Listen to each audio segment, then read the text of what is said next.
and the great people of Kasarani constituency that we, as your members of parliament, we will protect your interest, we will fight for you. This war is far from over. And number one, as members of parliament, it is our right, inherent and inalienable right, to protect you not only religiously but also spiritedly. And because of that, we have found a new owner, the legitimate owner of the said Kilima land. And this parcel of land belonged to one Bernardo de Masi. And that's why we are here today, to ensure that Bernardo de Masi gets what is rightfully his. The Kilimas are people who fraudulently took this said parcel of land from the Domenicos family, who is being represented by one Bernardo de Masi. We want the court to determine who is the rightful owner of the said parcel of land. As that is taking place, we've also appealed the decision by the Environment and the Land Court that was recently out, and to ensure that this appeal even goes up to the Supreme Court. With that, we shall have sufficient time, and together with this case, which we pray that number one, the rightful owner be determined before residents negotiate, because as we speak, we don't know who the residents are going to negotiate with. We don't know if the residents are supposed to negotiate with the Kilimas family or the Domenicos de Masi's family. So after that determination, the residents will come on board for the negotiation to take place.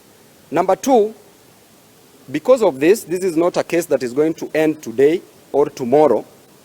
It might take even 10 years. Its appeal might take another 10 years.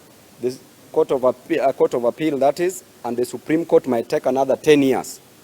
That is 30 years.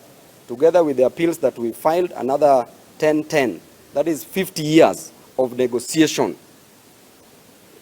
And a story is told of a king who had two servants.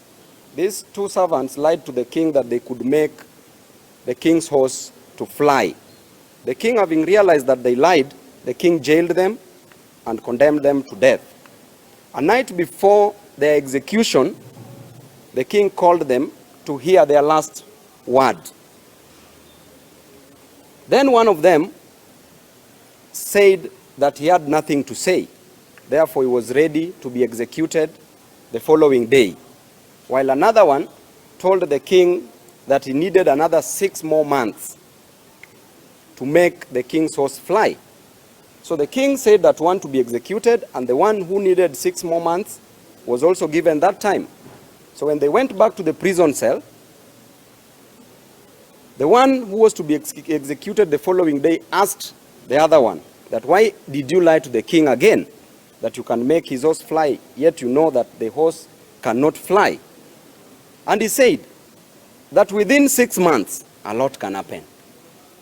Number one, within 6 months, the king can die, and therefore he will not be executed. Number two, within 6 months, the horse can die, and therefore he will have no animal to fly, to fly. Number three, that himself, he can die of natural causes within the 6 months, and therefore he will not have to be terminated or rather sent to heaven via different way, that is through execution. And lastly, that indeed he can make the horse fly. So we have time, we have 50 years to make the horse fly. So definitely, whatever you do with that story, I can only wish our constituents, that is Embakasi East and Kasarani constituencies, a Merry Christmas and a Happy New Year. Do not be troubled by the eviction notice. We are here to make an application for review of the judgment, that came out recently and to seek for stay orders to ensure that we serve you. So all in all, a lot can happen within 50 years. So we want to still buy 50 years, but the rightful owner of this land is one Domenico De Masi. Asanteni sana, the Kilimas. We will meet with you in 40 years time to 50 years time. Let's, Mheshimiwa has not finished something. So